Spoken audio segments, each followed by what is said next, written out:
Are we tired? No. No? Okay, good. Then I expect you to show it and make so much noise for this amazing Friday the 13th Part 3 cast, and go! Good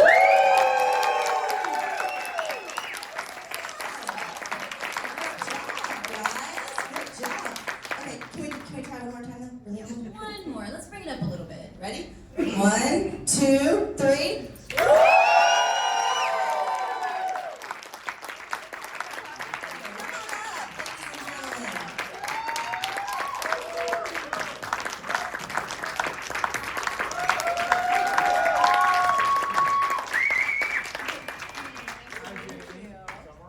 Yes. Do I have to sit on the mic? You can move it optional. Hi, Jamie. Nice to meet you. You can come on over here next to Jamie. I wasn't sure how many people we were going to have, so I brought extra chairs. All right, Jamie, you want to kick us off? Alrighty. Well, welcome first and foremost, obviously, to Days of the Dead Chicago. So excited to have you here back, Tracy, and you guys for the first time. Yeah. So, let's start this off by getting to know you all first. We want to know, I'm sure our audience wants to know, about your acting journey. How did you get involved in this craft? Started when you were about 2 years old. Yeah, no, I have a degree in psychology from UCLA, but I fulfilled all my credits and I took the last 2 quarters and took acting classes. And the first time I had to say a line in a scene, I was so scared I couldn't barely get the words out of my mouth. And finally, just say something. Okay, here's my line, whatever.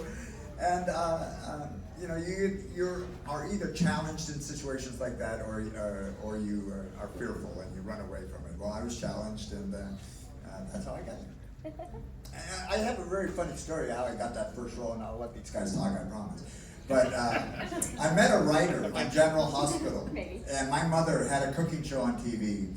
And I asked that writer, I said, do you like sweets? And she said, yes. I said, do you like pies? Because I know how to bake pies from scratch. And she said, yes. I said, well, I make the pie that is as close to a human orgasm as you can get. Would you like it? He said, yes. So I said, I'd like to meet your casting director. And she introduced me, and that's how I got my first paid acting role. Well, I was walking down the streets of Santa Monica Boulevard, and this guy said, hey, do you want to be in a movie? And I was like, okay, and he paid me $50, well, that's how that works. That's how it works. It was, maybe you've seen that movie. It was only cost $0.25, and you put it in the curtain, but otherwise. But your kids can't see that, right? No. Adults. Hi, everybody. Good to see you all. Yes, yes. I come from a showbiz family, and I have an older brother and a younger brother. You can Google my younger brother, Brad Savage. He worked forever and ever. Salem's Lot. He was Danny Glick. Salem's Lot. Anyway, I did my first commercial at the age of 2, and it was an American Motors Rambler car commercial. Wow. And we were living in Michigan at the time. I was born in Chicago. And yes, back home. And so we moved to Los Angeles for show business when I was about 6. And I worked all through my childhood until I was, I went to college at UCLA. And I was getting ready to move to Michigan to transfer to University of Michigan. And my mom at this point was a children's talent agent. And she called me and said, Tracy, they're casting for a movie. And I said, Mom, I'm retired. I'm done. She's like, hey, you got to pay tuition, out-of-state tuition at U of M. You should go on this interview. And I did, and I got it, and then I moved to Michigan and kind of retired from show business at that point. And I'd love to hear some favorite memories from set for you guys. I want to say one more thing. Tracy's mom was not just a child's agent; she was an adult agent. Because she was my agent. No way. Yeah, I knew Tracy before we ever made the movie. Yeah. And I went and told her that I got this role because I didn't get it through your mom. I got it through a friend. Yeah. But she said Tracy's in that movie. Oh my gosh. That's right. What was it again? So I'd love to hear some favorite memories from shooting for you guys from the movie. Start on that end. I got to think of one. I got a great one. The crew and cast gambled every night, every day at lunch. And they played a game called AC Doocy. You deal one card, that's going to be low, whatever the next card is, like if it's a king or whatever. Then you bet the next bet on it if the third card will be between those two. Simple game. If it does, you get the money out of the pot. If it doesn't, you match it. It can turn really ugly very quickly. This pot grew up to about $800 when it was just $5 betting, and it grew up because it kept getting busted. And then the first assistant said, "You got to get back to the set." And I said, "I'm not getting back to the set. I'm in this pot." I said, "Frank Mancuso's in this pot. Steve Miner's in this pot. We're not going until they're out of this hand. So I'm in this hand." And I won a couple hundred, but Frank Mancuso lost $400 in that pot. He was walking back to the set. He said, "God, I lost $400." And the assistant director said, "You lost 45 minutes of production. That's about $35,000. And Frank Mancuso goes, "Yeah, but I lost $400. True story. We had such a great time making this movie. I remember, I really cherish, I remember just sitting in our little, because we would be, like, there was the set, which is the barn in the house, which is, you know, practical, and they were there. And then, but where base camp was maybe a quarter mile away, where the trailers were. And there was a lot of downtime between shots. The 3D took forever. So basically it was 2 hours for every setup. And no matter how simple the setup, it was 2 hours. So we would be just sitting around. And I just remember just hanging with Dave and Tracy and Catherine and This cast got around along really well. we just hanging out, and we had so much fun, and we also had great food. We had this tremendous caterer, and remember, and like not just like lunch, like the first day at lunch. I'm like, "What's for lunch?" I'm the first time on a movie. I don't know anything. Like, what are they serving for lunch? Steak and lobster. Yes, that's it. I'm not getting steak and lobster first day. I'm like, "Oh, great. Okay, but tomorrow it's peanut butter and jelly." No. Every day was steak and lobster. It was just Different things. Yeah. and then they come, like, so we start, so we start at 6 o'clock call, and then 12 o'clock lunch, and right, and that's 6 o'clock. So like, and then at 9 and at 3 he'd come out with like egg rolls or little sliders. Yeah. And so good, the food. I know, I was fat, but man, and I was like, "Well, I'm fat, so I can just keep eating every day." It was part of your character. That's part of right. your No, contract. yes. Keep eating, Larry. No salads on my set. In fact, you might know this better than the boys, but I remember them talking to the ladies about 4 weeks, 3 weeks into the shoot, saying, "Lay off the food." Hey, I had to get into a bikini. I mean, come on. You can't have too many sliders and still put on a bikini. Okay, I ate her slightly. So everybody asked me, again, what was my favorite part or my favorite scene. Obviously, my death scene was epic. In a way, it took hours and hours and hours, not only the 2 hours to light it, but to get the appliance that was glued to my neck. I was in the makeup chair for about 4 hours. And then I was on set for about 4 hours. It took, all day to shoot that one, 6-second shot where the knife comes through my neck. So that was a lot of work, and it was tiring and not exactly a gas, not a ton of fun. But we had, I think the most fun, one of my memories would be shooting the van scene, because we were all in it together. Yeah, we were all there, joking around, having fun. And I think that was one of the first scenes we shot, so it was a good chance for us to kind of get to know each other.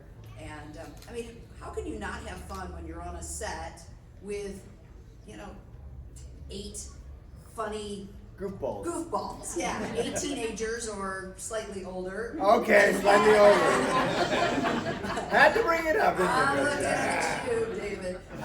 But we just had a blast. It really was fun, and I don't know if you see the three of us together. We're talking 41 years later, and we're like brother and sister and brothers and sister, and we just laugh, and it's a great time for us to be together. I'm speaking for myself, but I think I can. Yeah, speak I'm not for so you. sure. Yeah. we have a bond. I mean, we just Yeah. and we have a Yeah. bond with everybody Yeah. who went to Crystal Lake. Like Yeah. anybody from, I meet Adrian King or Amy Steele, and it's just like we're all like in it together, which is so great. I just met Carrie and Camilla from Part 4, the twins, and I'd never met them before.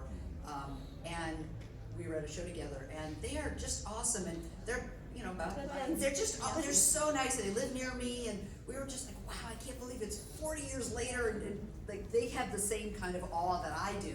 It's been 40 years, and here we are, still talking about this crazy movie. How cool is that? So, it's fun. Yeah, it was good. The whole movie was filmed basically exactly in sequence, except for the store scene, which was shot first. So we shot the store scene, and then everything, and then then they just went Harold and Edna, and then picking up Vera in the van, and then all the van stuff, and then getting to the thing, and basically that was the schedule, exactly, and so then one by one we'd die, and then we'd be done.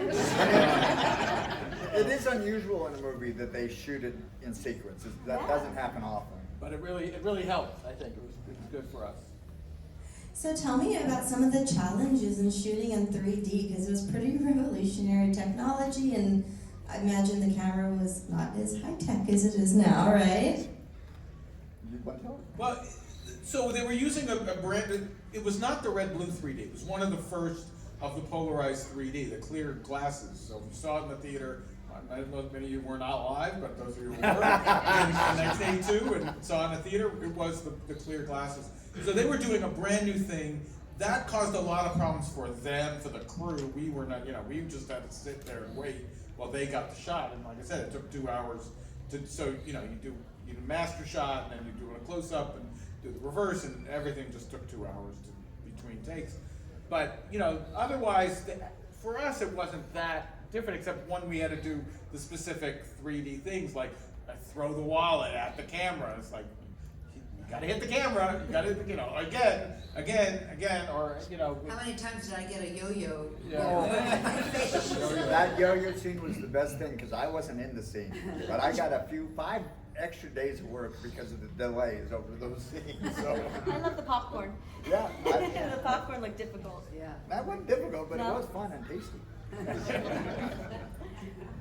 And I'd also, you spoke to it a little bit, but I'd love to hear from you guys, a little bit more about what it's like to be part of this legacy of a franchise. It's still multi-generational. I mean, you have kids who love this series all the way up to, pretty much every age. Like, how does that feel being a part of that? And it's a fan favorite. All right, on 3.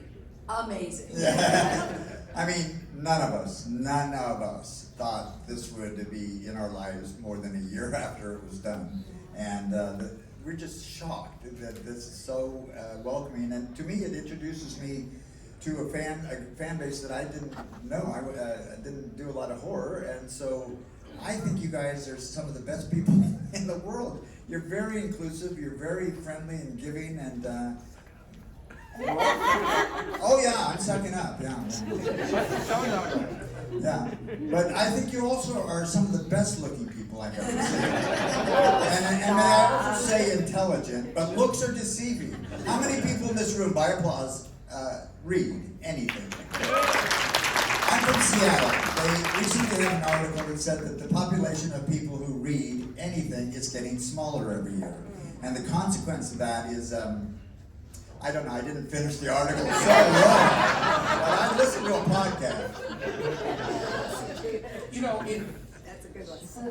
we all wanted to be actors at some point and be famous and have a thing, but none of us really had that dream. But we do have this thing. We're in this movie, and there's nobody who doesn't know This what movie. that movie is, Yeah. and there's nobody that I don't go, like, I was the guy who brought the hockey mask to Camp Crystal Lake, and nobody doesn't understand what that means. And that I have a little tiny piece of film history, and I'm part of that is, I knew a lot of actors growing up, and much better actors than me, much more talented, much more dedicated, and they still work, and what have you been in?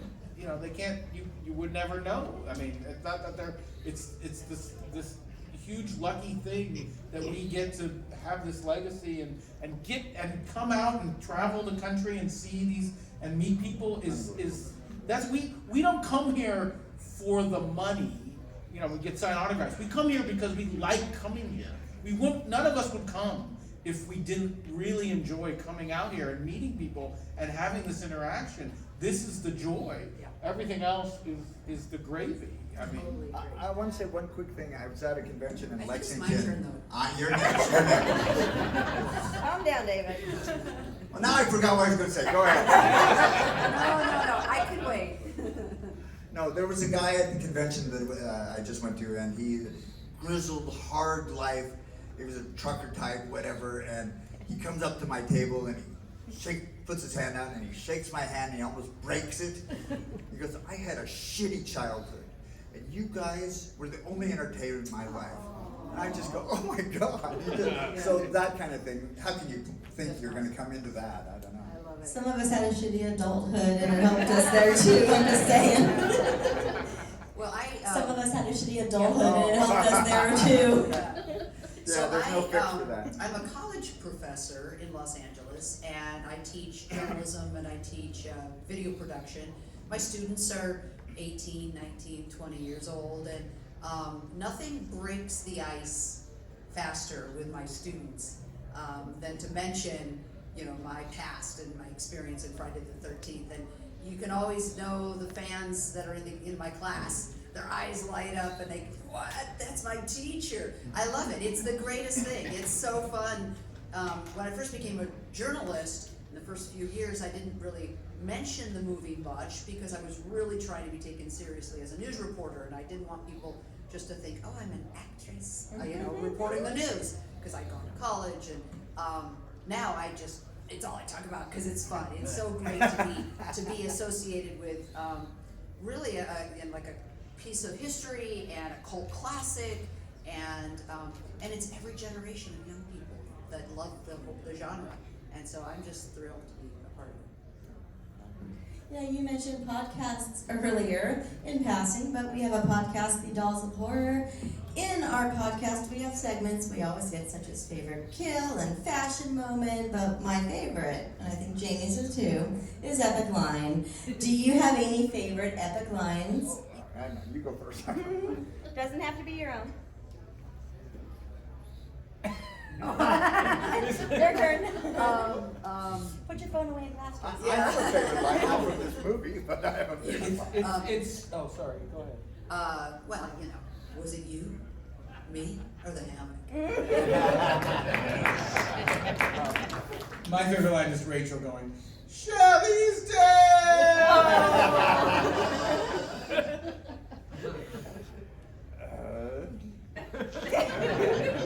Nothing's coming to my mind, I'm sorry. I have a favorite line from The Shining, but that's not gonna help Oh, give you. us that. It's when she comes upon what he's been writing for Yeah. weeks and weeks, and all he's been writing is all work and no play. Is Jack is a dull boy, and she sees that's all he's been doing, and he says this line: "You like what I wrote?" No, I don't. And we'll do one more segment here. How about your favorite kill? From our movie? Yeah. Doesn't Oh. have to be your own. No, mine. In fact, it can't be your own. I'm banning you from choosing yourself. It's gotta be the eyeball. Yeah. The harpoon, right? It's Yeah. gotta be. I like the eyeball. Yeah. Oh no, I like the harpoon. I just remember watching that in the theater, and I didn't know that was coming. And like the whole audience jumps, and it's so. I mean, that's why you have to. I mean, how many of you seen this in 3D in a theater? How many of you? Okay, if you have not, I know. If you people love the movies, I understand. But if you haven't seen it, if you rank the movies, if you have not seen the movie in a theater in 3D, you haven't really seen the movie because so much of it is made to be seen, and then when you watch it on television. And you see the snake and the rat, and those shots make no sense if you're watching it not in 3D. But in 3D, the whole movie is so much more fun. It sets it apart from all the other films. It really does. If you see there's now a new digital print so they do run it, like Allenwood Draft House has been running it, Music Box in Chicago's been running it. The thing you hear about a 3D screening usually on a private room. Go! I guarantee you, it'll be worth it. You will enjoy the shit out of it. The new print is they struck a new print. I saw it last year. It looks pristine. The digital print. They did a new 7.1 sound mix. It's amazing. It's amazing. It's for Larry. Did they ever shoot your death? Did it make it and it just maybe didn't work with the effects or everything, or they just didn't shoot you dying on camera? They never shot me dying on camera. That was always how it was like, is he dead? Is he fainting? Right. Is it another joke? That was the thing. So no, there was never. I was disappointed. I never got to work with Richard. We never have seen together. I want to say that one more thing about my death. They actually filmed a much more gruesome death for me than ended up in the film. They flailed my skin because I was supposed to be burnt by the fuse box. They melted my glasses, and I was supposed to go like this, and they shot it, but they didn't edit it in. You just didn't look dead enough. Like, he looks more handsome. I'm a very vibrant man. You go ahead. So this is kind of a follow-up to Larry. You actually died twice, fake death and the real death. But your acting was really good because you could kind of tell that one was fake and one was real. So was there a specific direction that you were given to do that, or? No, I think that first time I just wasn't very good. I don't know. I mean, it's just that he just got an axe in his head. It just doesn't look that good. I mean, it's like, I think it's more. But you have the dead eyes. No, I have my eyes closed. Oh, okay. I think I closed my eyes. Yeah. The first one. That's right. I do have my eyes closed. Yeah. I'm thinking of the other one. In the second one, I have my eyes open. Yep. Although I remember like doing that scene and like crew members laughing. Like, that's not. I was like. Anyway, I don't think that was my best moment. It came out okay. Yeah. Any other questions out there? Yeah, well, I was gonna ask Tracy how many times she took a yo-yo to the nose, but she kind of talked about it. Yeah. So, for everyone, is there a moment in the movie, whether it was yours or someone else's, that was improv that you really like, or a funny story behind not being scripted, or? I got it. Yeah, go for it. Okay, so there's the thing where he goes to Shelley's with Vera, and she turns. He's like, "Do you want to?" And he says no, and then he says, "Bitch." Okay, okay. Now it comes off as really misogynist. It does, but at the He time, did at the time. Said the woman, not the man. at the time, what was going on was there. If you're old enough, you remember Gilda Radner as Emily Litella, and she would do this thing on Saturday Night Live for those who are old people, and she would do this where she got things wrong, and with Jane Curtin, and then Jane Curtin would go, "No, you're this," and she'd go, "Oh, never mind, bitch." Yeah. That was the, and so we're doing the scene, and I'm like, okay, and then like I know the cut is coming, so I'm like, bitch. It was pure like that was what I was saying, just to make the crew laugh, which they did. I was just doing that as a joke, and then Steve said, "Keep it." That's the one improv in the movie. It's not meant to be misogynist. It was meant just to make the crew laugh. Now it comes off. It wasn't meant to stay in. It was not meant as a thing. It wasn't improv, but it was. There's that scene where I just get scared out by the outhouse, and then Chili and I go into the barn, and we're smoking a joint, and she hands me that joint, but she hands it ember to my fingers, so I'm actually the actor physically being burned, and I'm going. So I had to hide that. That was my improv. Be a man. Yeah. You sure tested me, didn't you? I just remember the real focus of filming was getting these 3D shots correct and making sure that they looked great. And I didn't think the acting performance was top on their priority list. You know, if I felt, gosh, I'd really like to do that again. You know, no, that's not going to happen. It's if the shot looks good, we're moving on. So I never really felt there was a lot of room for improving and kind of experimenting and can I try it a different way? It was just get it and go and hope that you don't make a fool of yourself. This is one of the great directions I got from Steve Miner. I did the line, whatever it was, and he said, "Do it different." I said, "You're the director, Steve. You got an idea what you want me to do?" He said, "No, just different." I said, "Okay." And then I tried it a different way, same line, but different way. And I didn't think he was the strongest director then. I think he became a better director. Steve was not concentrating on us acting. Like, I remember we'd do a take, and he's like, he'd look, then they would go to the, we'll look at the video and look at it, and then I'd say, "I'll do it again." And we're sitting there going, is it okay? What, Yeah, how are was we my okay? Or performance? is it us? Yeah.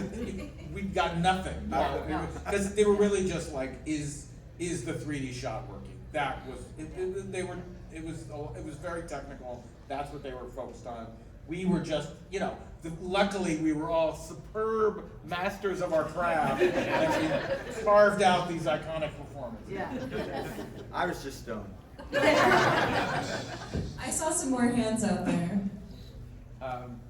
For some of the other Fridays, the cast has said that when they were initially auditioning, it was a secret what the movie was going to be. Yeah. Was there a cover story given to you? And so what was The movie was titled Crystal Japan before we actually opened as Friday the 13th. It was a working title, and it was supposed to start as a non-union film. I was union. I didn't work a lot then, so I was willing to take the risk. And then I got cast, and then a few weeks later they said, "We're going to go union. Are you okay with that?" I said, "Yes, I am." But we didn't even know when we went on the interview that it actually was gonna be a sequel. Oh, I didn't know it was Friday the 13th Yeah, at all. It was at a all. movie called This- Crystal Japan. Like, what So, is Crystal Japan? This is strange, but that's all we knew. Yeah, I knew because and maybe some of you may have heard the story. I was in Westwood on a Saturday night. I had a job handing out tickets to sneak previews of movies, and so I'm handing out tickets to a movie no one ever heard of called The Road Warrior. You know, this movie called The Road Warrior. And these two people came up to me and they said, "Are you an actor?" And I was, struggling. I was, want to be an actor and studying theater. And I'm like, "Yeah, I'm an actor." And they're like, "We wrote this movie and we think you'd be perfect for it." And that was the writers of the movie. And I said, "What movie?" And they said, "Friday the 13th Part 3." And I was like, "Okay." And so I gave them my agent's info, and a couple days later I got a So call. was it how you said, "Would you like to see this movie"? They would like. Is that what sold that? Would you like to see this movie? If you look at the character description of Shelley, and it's like if someone said, "I'm going to put Yeah. geeky Afro Jew, practical joker actor, check, that guy, nerd." They were like, "That's the guy." They look, and look on the first day of filming, Steve said, "I don't want you doing a character. It's you. This is you." So Shelley is just Larry in 2018. Am I exactly the same? I don't know. No, you matured a little. A little bit. That's I was not I was like, what would Larry do? That was all. I didn't have to do all that back. And it's not like I gained 50 pounds and grow that fro out. I was there. I didn't have a beard when I auditioned. They said, "Start growing your beard. Start growing your hair." So it worked. Saw someone over there, yes. Yeah, so when you guys aren't doing conventions and you just have downtime and you're away from all this, what are some of the things you like to do in your personal time? I love porn. Making or watching? Either way. They see all of Larry's movies. I live in Seattle and I moved there in '95, but I had not done this in LA where I was an actor, but I did do stand-up comedy up in Seattle and did well enough that I was able to do it for 10 years and go down to LA, and that's one of the things I love Tommy doing. Chong. Yeah? With Tommy Chong? With Tommy Chong. I did with Tommy Chong just once, but yes, I did do it. That's so cool. Yeah. Do you still do stand-up? I do it occasionally. You just I did, do didn't you? more acting. I get Well, you asked said to for do- 10 years, I'm No, like, I is it do still corporate active? gigs, but not as much. Not as Yeah. much. Well, I live in Los Angeles and we have, sunshine most of the time, and I, just a lot of hiking and biking, and I play pickleball, which is the craze now for people my age. I used to play tennis and it destroyed my elbow, and now I'm a big pickleball. I'm still as competitive as I was when I played tennis. Really, that's fun. So I just keep moving a lot, keep moving a lot. I'm a tennis player too, by the way. I played a lot of tennis over the last 35 years. And there was somebody that was from San Antonio at this convention, and I actually went to nationals at San Antonio. So that's what I like to do. Have you tried pickleball? Huh? Have you tried Oh, it? I'm a pickleball player It's too, fun, right? absolutely. Yeah, it's Love very it. social. It's really Boomer's fun. okay, boomer. I play golf. Yeah. But I have TaylorMade has a thing where they do personalized golf balls with logos, and they actually have the Hockey Mask logo as one of the 50 logos that they have. So I bought a few dozen of these balls that have the Jason Hockey Mask on them, and that's what I play with. And I have like my putter cover is a Jason mask, and my marker is a Jason mask. So I have a whole Jason themed golf. Any other questions? You? Yeah, I was gonna ask, so I remember seeing pictures about like the alternate ending where Chris gets decapitated by Jason, and do you think they'll ever put out footage of that? When they were doing the Crystal Lake Memories documentary, I was working with them on it. We looked everywhere for it. I mean, we went to everybody.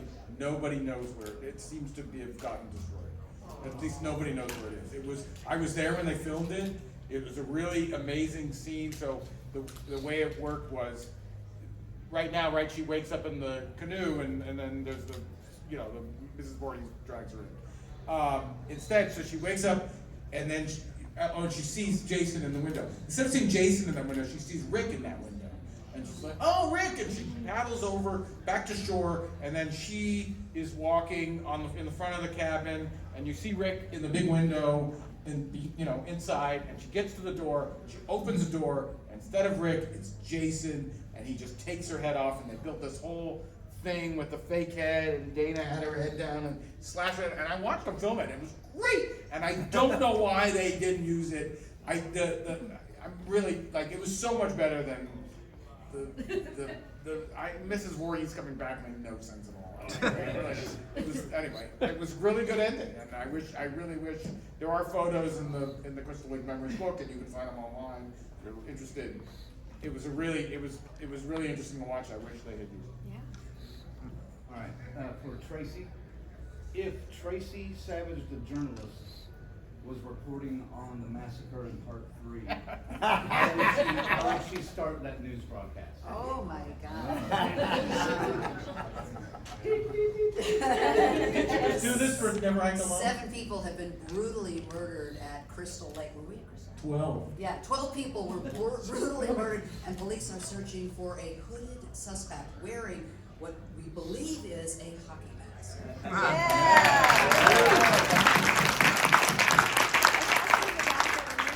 Real quick, during the movie, Chris recounts her story about Jason confronting her, running into Jason. I know it pretty much ends with her stating that she loses consciousness and then she wakes up at her parents' house and nothing's ever mentioned again. Was there any more detail behind that, behind the scenes or in the script, or is that just pretty much how it was? I was always curious if there was anything more than that. We weren't in that scene, so we didn't care. No, but it was a final draft that we used, the Okay. shooting script. Got it. Yeah. I like that. Yeah, we don't care.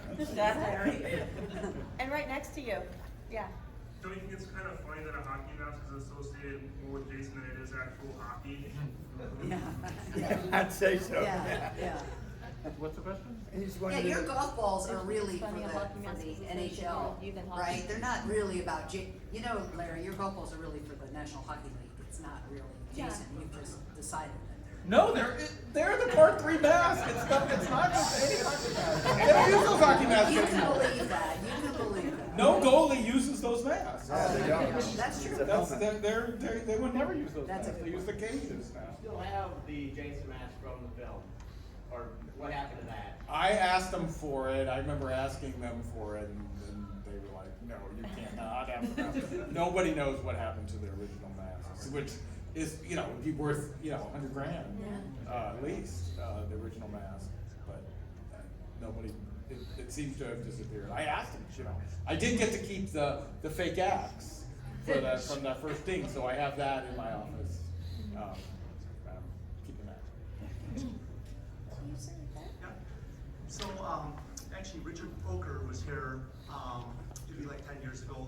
I met him, and unfortunately, a few years ago, or a few months after that, he passed away. But I would like to know, everybody, your thoughts of working with Richard Poker himself. First time I saw Richard on the set, he was walking with that hockey mask on, and he's British, and he was smoking a pipe. And he was saying, all right, now who am I going to kill now? I told him, you know, Richard, that doesn't seem so threatening. Yeah, I didn't, you know, I don't have any scenes with Richard. I'd see him on the set with not wearing the hockey mask, because he doesn't have the hockey mask until after I'm dead. And so, they wouldn't be there. So I didn't really meet him until 2002 at a screening in LA, and that was the first time I ever actually got to talk to him. And then over the years, you know, I'd see him at conventions, and he was really a brilliant guy. He won an Emmy for inventing a camera rig. He did a lot of work shooting for the polo stuff. He was into polo. He was really sweet guy, very smart guy. Tragic that. It was just very heartbreaking hearing it. He was definitely a larger-than-life guy. If you can imagine a Peter O'Toole kind of drinking well into the night kind of bar, that was Mr. Brooker. Oh, wow. And I always felt that, you know, we were just a bunch of dumb kids running around, and Richard felt like he was kind of a cut above. And not that he acted that way, but he was a mature, experienced guy who'd been around, and he wasn't like goofing off as much as we were. At least that was my. No, I agree with you. Yeah. Playing more into his character, probably. Yeah. He was a grown-up and we were kids. Well, some of us. I think I saw some other hand. One more final comment on Richard Brooker and the Friday the 13th. I just was fact-checking this just to make sure I was correct. Richard died on Kane Hodder's birthday. How many of you knew that? I knew that, but I was only 99% sure. I want to make sure. That is insane, right? Yeah. I saw some other hands out there. It came on. As a birthday present? In the script, was there ever any explanation of you and Chili's relationship to other kids? We were discussing Oh yeah, it was definitely well developed off the script. Sometimes looking for logic in a Friday the 13th script. You know, I met this actress on the set. I had auditioned with 5 other Hispanic actresses because they wanted to cast originally a male-female Cheech and Chong, and that's why I grew the beard. And they actually had me auditioning like totally, you know, just like Tommy Chong. And then when I get to the set, Rachel Howard's there, and I never had auditioned for her, and they said, let's lose the accent. I said, okay. So that's that. I don't know if that was a question. I just thought I'd tell a story. Storyline, you know, plot, etc. It was all about the kills, right? It's all about good, gory, good, exciting, interesting kills. So, for example, Debbie being pregnant. Yes! What the heck? Where did that come from? It was just this random thing that they kind of threw into the script, and it wasn't. Oh. See, yeah. Out to the band. Yeah, out to the band. So, you know, the script was probably in the story, the plot. It wasn't the key to the whole picture. It was more about suspense and excitement, keeping us on the edge of our seats, and so there were certain things that were added that didn't necessarily make a lot of sense. But hey, 40 years later, we're still talking about it, which is kind of cool, right? I like that. I think that's good, right? And little controversy makes us wonder, and that's a good thing. That's a good part of the story. Any other questions out there? Someone in the back, I thought. Way in the back, sir. Yes. Any chance of any of you showing up in the new Crystal Lake show that they're talking about? We're all begging. I had lunch with Brian Fuller last year. He's really begging. You know, he's like, Suck up. $50, get in the movie. You know. We'll see. Yeah, that'll work. I know Adrian is in season 1. So I would not be surprised if he puts other people, gives them candy. Except, is he only using people who survived, or is he actually using dead people? They're not playing the thing. She did die, Adrian King. Oh, she Yeah, did? Adrian. Yeah, that's true. Yeah, no, it doesn't. He just. I knew that. He's a fan. He loves stuff. Brian, I think Brian's gonna do a great job. I can't wait Yeah. for He's the best. the series to come out. Any other questions? You, sir. Yes. Are they gonna do more screenings of the movie in real 3D like they did last year? Yeah. Any more screenings in real 3D like we did last year? Well, like I said, there's a new digital print, so you don't need the fancy. In the old days, like if you ran the movie, you needed a special, what they call it, actually a silver screen to run it. So it was very expensive to run and that thing. But the new print you can run in any theater, and I assume that theaters will, if you have a Friday the 13th coming up, call your local theater and say, can you show Friday the 13th Part 3 in 3D? Those managers, they'll run it once or twice on a Friday the 13th if you just ask them. It's not that hard anymore, so do it. Any other questions out there? Way back. Yeah. Oh, it's pure torture. But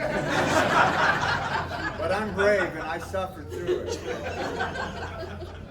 There is nothing more fun than to be in a horror movie. People go, oh, I'm sorry you were killed. I'm like, the killing is the whole point. It's like that. It's like you don't want to be in a porn movie and not have sex. Oh my God, Trey, that's perfect. He absolutely is right, and Not that you should be. Right? yeah.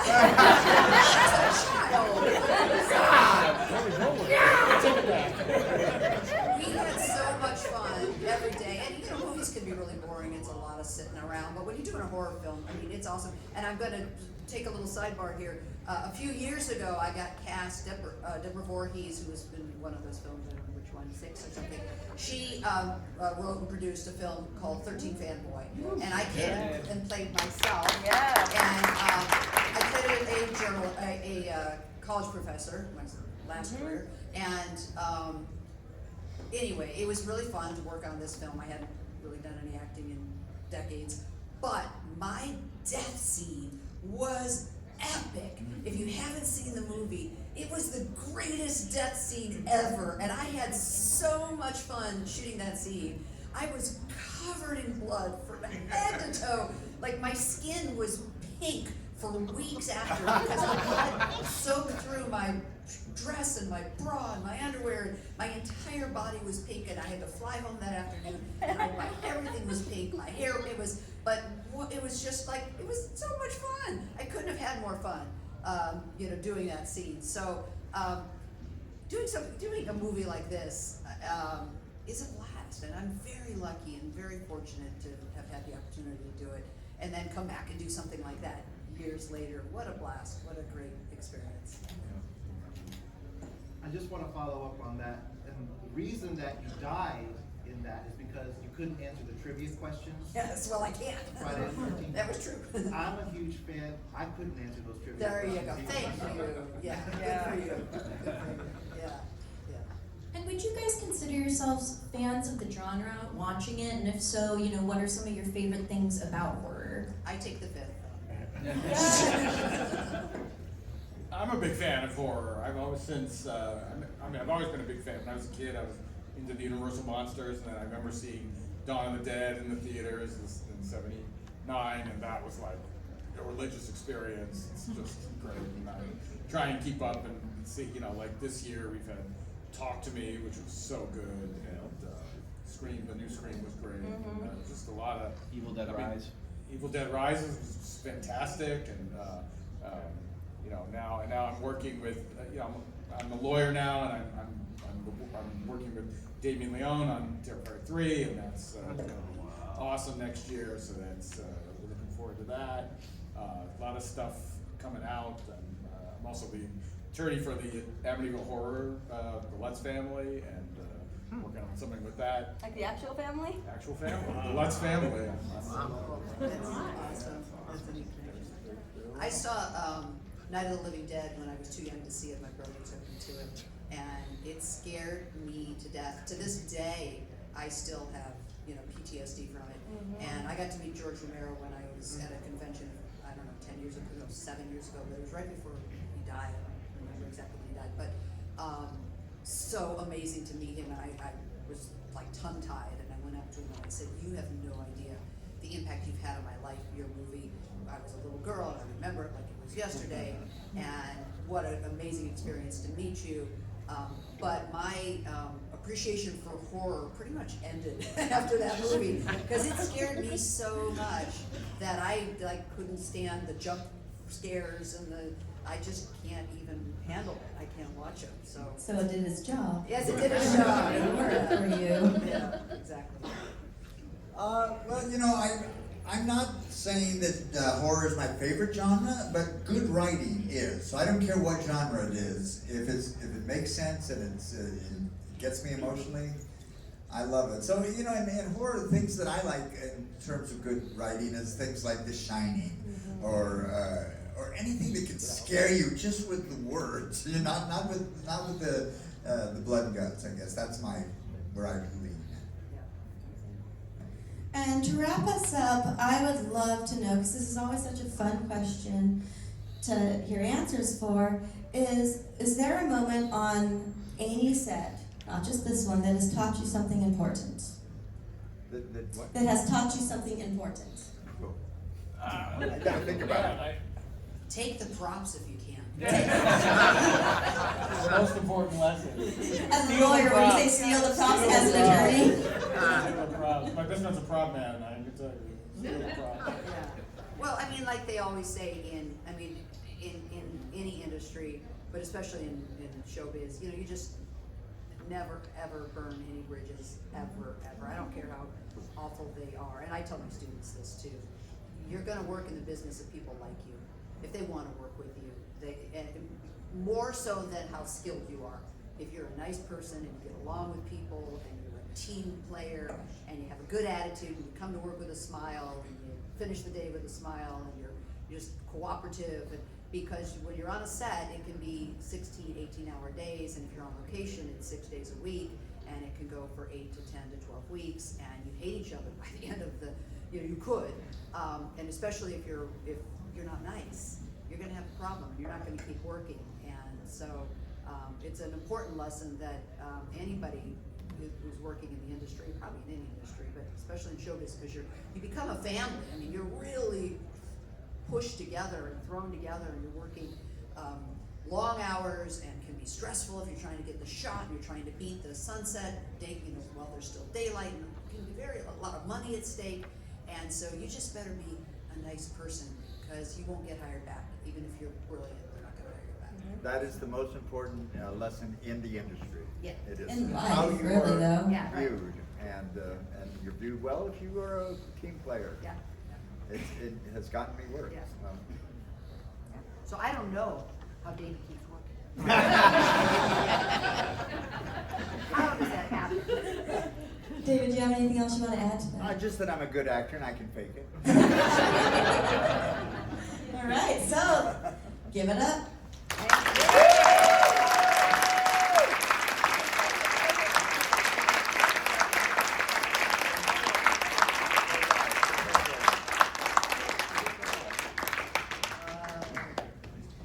Okay, fun. I see everybody.